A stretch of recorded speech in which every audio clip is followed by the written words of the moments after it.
कौन विराजमान है? ब्रह्मा जी। पद्मनाभम सुरेशम विश्वाधारम गगन सदृशम, जो विश्व के आधार हैं। कौन है विश्व के आधार? भगवान विष्णु है। विश्वाधारम गगन सदृशम, जिनका गगन के जैसा, आकाश के जैसा जिनका सदृश है।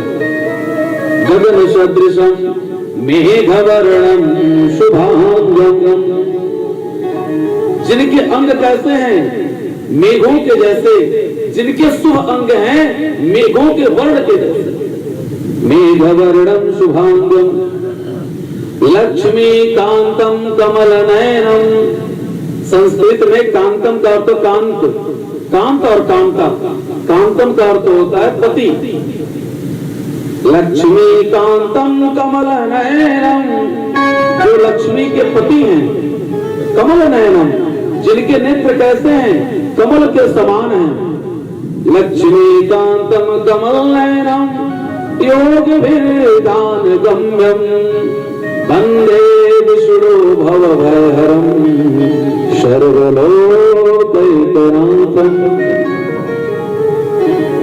लक्ष्मी कांतम कमल नयनम, भगवान की कमल से उपमा इसलिए दी जाती है, उदाहरण इसलिए दिया जाता है। कल बताए थे कमल के बारे में कि कमल जल के अंदर से निकलता है और जल में ही रहता है, लेकिन जल के आप एक बूंद भी उस पर टिका नहीं सकते। आप डालेंगे वो गिर जाएगा, आप डालेंगे वो गिर जाएगा। ये विशेषता है कमल का।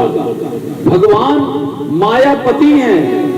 इस माया रूपी संसार में रह करके भी भगवान को माया स्पर्श नहीं कर पाती, उनको छू नहीं पाती। लक्ष्मी कांतम कमल नयनम, हम सब लोग किसके लिए परेशान हैं? लक्ष्मी के लिए। धन चाहिए, सबको धन चाहिए, कोई ऐसा नहीं जिसको धन नहीं चाहिए।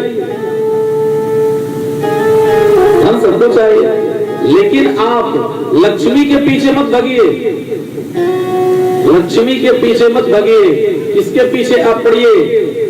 आप भगवान विष्णु के, गोपाल जी के, बांके बिहारी लाल के आप पीछे पड़िए। लक्ष्मी तो पीछे पीछे दौड़ी स्वयं चली आएंगी। भगवान विष्णु की पत्नी कौन है? लक्ष्मी। भगवान विष्णु की आप पूजा करेंगे तो लक्ष्मी अपने आप ही, जहां भगवान विष्णु जाएंगे लक्ष्मी को अपने आप ही जाना पड़ेगा। सुदामा जी महाराज श्री कृष्ण भगवान की पूजा कर रहे थे, रुक्मिणी जी की नहीं पूजा कर रहे थे। लेकिन जब श्री कृष्ण भगवान प्रसन्न हो गए तो रुक्मिणी को भी कृपा करना पड़ा। आपके घर का मालिक यदि किसी के ऊपर प्रसन्न है, उसके हाथों में आपके पूरे घर का सारा बाग बोर सब कुछ है। घर के यदि एक दो लोग ना प्रसन्न रहे तो भी कोई फर्क नहीं पड़ता। इसलिए संसार के मालिक कौन है? भगवान विष्णु है। लक्ष्मी कांतम कमल नयनम योग विदान गम्यम, जो योगियों के भी योगी हैं, योगियों के भी योगी हैं। योग विदान गम्यम वंदे, वंदे माने ऐसी भगवान विष्णु की हम सभी लोग वंदना करते हैं। वंदे विष्णु भव भयहरम, जो भव के भय को हर लेते हैं। भव भयहरम सर्वलोकैकनाथम, जो सभी लोगों का, पूरे जगत का जो कल्याण करने वाले हैं, पूरे लोक का कल्याण करने वाले हैं, ऐसे भगवान विष्णु की हम सभी लोग बारंबार वंदना करते हैं। भगवान विष्णु ने ब्रह्मा जी को आदेश दिया। ब्रह्मा जी उनकी बातों पर ध्यान न देते हुए उन्होंने सृष्टि का विस्तार करना चाहा।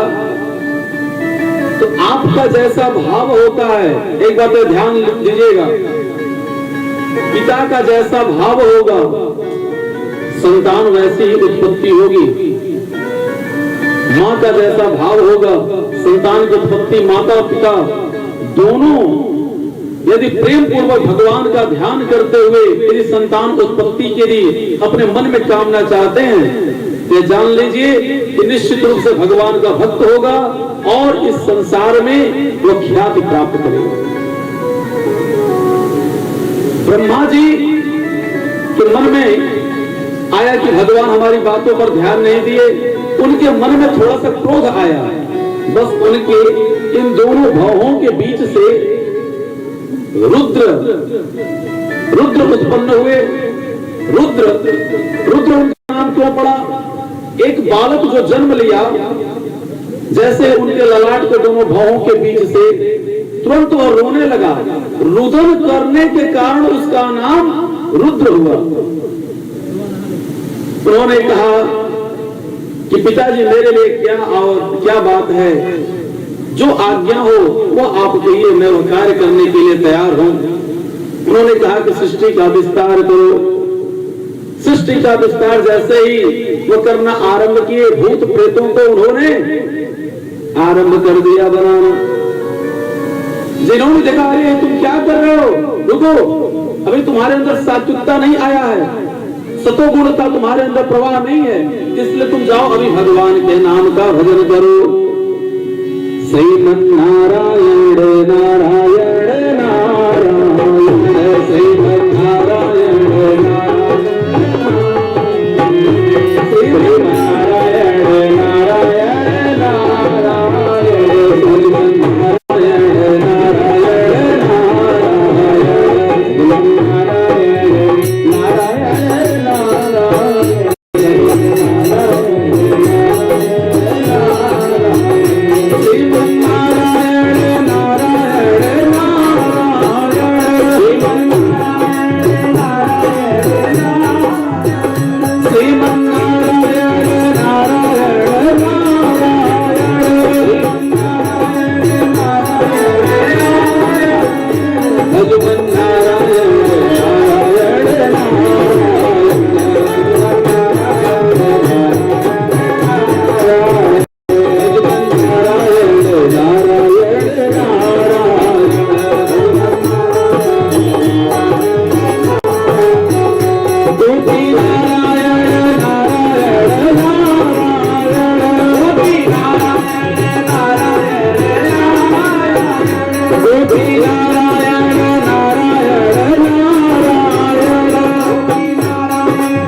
प्रेम से बोले वृंदावन बिहारी लाल की जय जय श्री राम।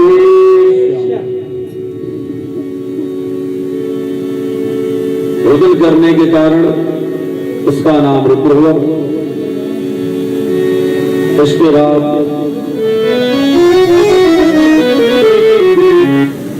ब्रह्मा जी के 4 पुत्र हुए, सनत, सनंदन, सनातन, सनत कुमार। उन्होंने कहा पिताजी मेरे लिए क्या आदेश है? उन्होंने कहा कि मैं ये चाहता हूं कि तुम सृष्टि का विस्तार करो। उन्होंने कहा नहीं, मैं सृष्टि का विस्तार करने के लिए मेरा जन्म नहीं हुआ है, मैं भगवान का भजन करूंगा और इसके अलावा मैं कोई और कार्य नहीं करूंगा। वे चारों भैया बद्र का आश्रम चले गए, जाकर भगवान का भजन। वो चारों भैया देखने में आज दिन वो ऐसे प्रतीत होते जैसे 5 वर्ष के हैं, तो वो लाखों वर्ष के, लेकिन देखने में 5 ही वर्ष के प्रतीत होते। ब्रह्मा जी बहुत चिंता में बैठे हुए थे। उनके अंगूठे से नारद जी की उत्पत्ति हुई।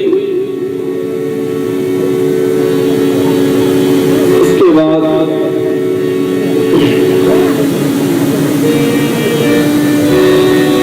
ब्रह्मा जी के पुत्र के रूप में वशिष्ठ, च्यवन, पुलस्त्य, अन्य लोग हुए। इन्हीं के पुत्र हुए कश्यप ऋषि। कश्यप ऋषि की 2 पत्नियां, दिति और अदिति, एक से देवता और एक से दैत्य। कश्यप ऋषि भी मनवंतरों के हिसाब से अलग अलग प्रसिद्ध ऋषि हैं। जैसे आगे कथा में आएगी, श्री कृष्ण भगवान की कथा में कद्रु और देवता की कथा, वहां भी कश्यप ऋषि नाम वही है, तो मनवंतरों का भेद है। इसके बाद इन्हीं के पुत्र हुए मनु और शत्रुपा।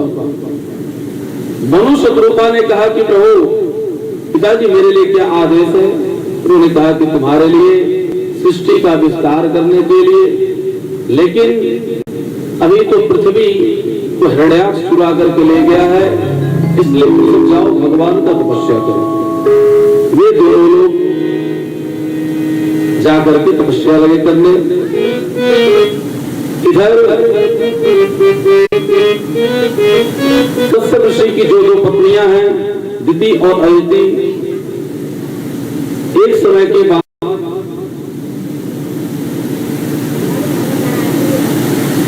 दिति मैया के मन में आया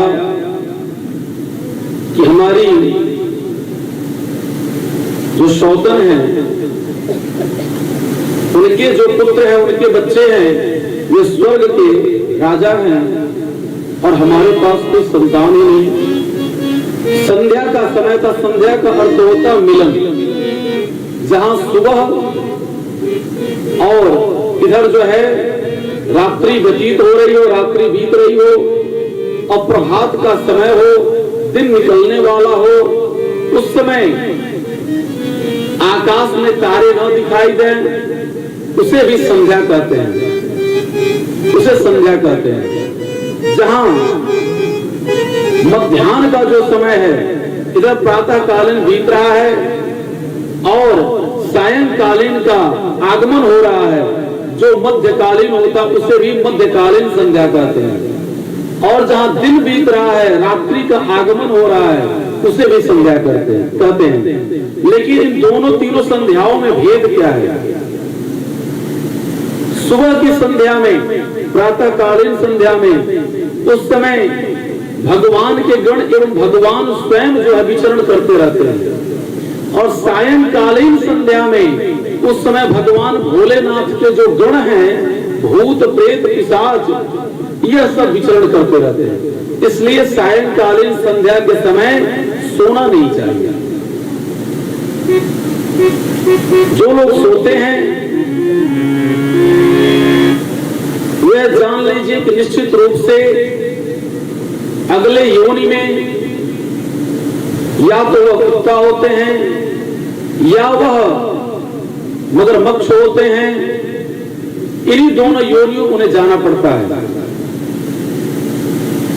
प्रातःकालीन संध्या में आप पूरी रात जग जाएंगे, पूरी रात आपको जगने में थोड़ी सी भी आपको परेशानी नहीं होगी।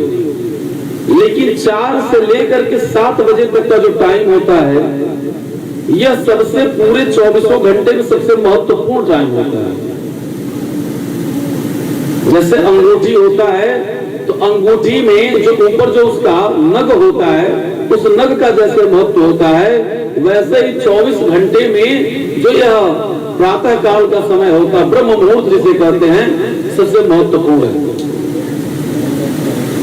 दिन निकलने से पहले कुछ करके स्नान ध्यान करके भगवान का 10 बार का नाम ही वह आपके लाखों नाम के बराबर होता है। जो बच्चे पढ़ने वाले हैं, उस समय यदि पढ़ते हैं तो उनको निश्चित रूप से उनकी विद्या बढ़ेगी। जो पहलवानी करते हैं, उस समय उठ करके उनको अपना दंड बैठक या जो भी अपना करते हैं वो करना चाहिए। जो किसान हैं, उनको उस समय उठ करके अपनी गृहस्थी का काम करना चाहिए। जो माताएं हैं, इनको उस समय तो बेशक आप दिन में 1 घंटा आराम कर लीजिए, लेकिन उस समय आप ना सोइए, उस समय आप ना सोइए। यदि सो रहे हैं, निश्चित रूप से जान लीजिए उस घर की लक्ष्मी, आप कितना भी परिश्रम कर डालिए, लक्ष्मी चली जाएंगी, आज नहीं तो कल चली जाएंगी। उस घर में कभी भी लक्ष्मी पड़ नहीं सकती। सायंकालीन संध्या के समय कश्यप ऋषि अपने संध्या बंधन में बैठे हुए थे। उसी समय उनकी धोती को पकड़ ली। उन्होंने कहा कि प्रभु, आप मेरे स्वामी हैं और आप नहीं चाहते कि मेरे पास कोई संतान हो। उन्होंने कहा कि ऐसी कोई बात नहीं है, तुम्हारे मन का भेद है, हमारे ही बच्चे हैं। यदि एक घर में 4 भाई हैं, 5 भाई हैं, 3 भाई हैं, 10 भाई हैं, यदि एक भाई के पास पुत्र है तो सभी भाई पुत्रवान हैं, क्योंकि जो उस बच्चे के अंदर जो रक्त है वह आपके खानदान का, आपके पिता का, आपके भाई का ही है। इसलिए जरा सा भेद नहीं समझना चाहिए। मैं नहीं कह रहा हूं, ये शास्त्र कहता है, ये नीति कहती है। आपके कुल का है, आपके गोत्र का, आपके खानदान का है, आपके वंशज का है। उन्होंने समझाया कि यह समय नहीं ठीक है, वह नहीं मानी। जब नहीं मानी, उन्होंने उसके मन को संतुष्ट किया, लेकिन कहे वह हमारी बात को तुम नहीं मानी। 2 पुत्र होंगे, सूर होंगे, वीर होंगे, लेकिन यह ब्राह्मण के बालक जैसा कर्म नहीं करेंगे। इनका कर्म कैसा होगा? राक्षसों के जैसा, इसलिए राक्षस कहे जाएंगे। कर्म से ही अच्छे बनते हैं, कर्म से ही बुरे बनते हैं।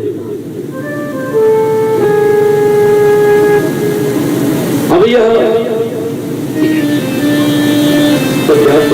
लगी रोने तो बात हो रही है भक्ति की। आप मेरे पति हैं, ऐसे बच्चों की क्या आर्य समाज के जो हमारे भैया चाचा दादा यहाँ पर जो हैं, मेरे ध्यान देंगे। इस बात ने कहा कि तुम्हारा दोष नहीं है, कोई भी धर्म, कोई संप्रदाय जो चाहते हैं पूरा नहीं होता, वही होता है, वही है हमारी सोच बनी होती है। सबसे प्राचीन धर्म कौन सा था? सनातन धर्म। वही है जो राम पहले से और है और रहेगा। सनातन धर्म से ही करने के लिए अलग धर्म बने हुए हैं। सनातन धर्म से आज तक कोई प्राचीन धर्म नहीं। चारों भैया दर्शन करने के लिए जा रहे थे भगवान विष्णु। जो 9 प्रकार की भक्ति होती है भगवान के, 209 भक्तियों में, नौधा भक्ति जिसे कहा जाता है, ये दोनों भक्तियों में उन चारों भगवान के लिए डेढ़ के रूप में भी मान सकते हैं। 3 क्षण का समय आप लोगों ने आस्था में जग जाए। उन्होंने श्राप दे दिया मूर्ति की पूजा की, वो भगवान के कार्य में बाधा डाल जाए, तुम सब राक्षस हो जाओ। नहीं, भगवान के कार्य मूर्ति की डालता है राक्षस। जो दैत्य होते हैं, राक्षस होते हैं, वही भगवान के कार्य में बाधा डालते हैं। 3 समय कभी भी बाधा नहीं डालना चाहिए। कब तो सुन लीजिए, भगवान की पूजा करने में यदि कोई भी धार्मिक कार्य हो रहा है तो आप उसमें सहयोग करिए। आपके पास भगवान ने धन दिया है तो धन दीजिए। आप 1 रुपए देंगे, भगवान आपको 1000 रुपए आपको वापस करेंगे। आपके अंदर सामर्थ्य नहीं है कि यदि ईश्वर ना चाहे तो आप कमा सकते हैं। आप धरती मैया को, आप लोग किसान हैं, आप धरती मैया को 1 बीघे खेत में 10 किलो 20 किलो या 30 किलो गेहूं आप डालते हैं, जो भी डालते हैं, उसके बदले धरती मैया क्या करती हैं? 4 कुंटल 5 कुंटल करके आपको वापस करती हैं। आपने दिया था 20 किलो और आप काट कितने रहे हैं? 500 किलो, 400 किलो, 700 किलो, 600 किलो आप काट रहे हैं ना? आपने दिया नहीं, धरती मैया ने दिया। आप जो भी देते हैं